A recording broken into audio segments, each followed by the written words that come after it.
Right folks, just to set the scene for you, this is a olive farm.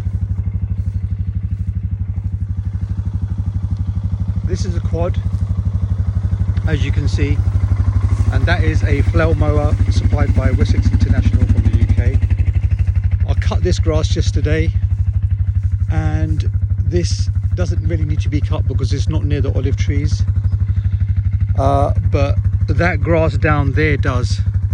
When I go down on the terraces, in fact, I'll just take a walk on the terraces now just to give you a little view of what it looks like.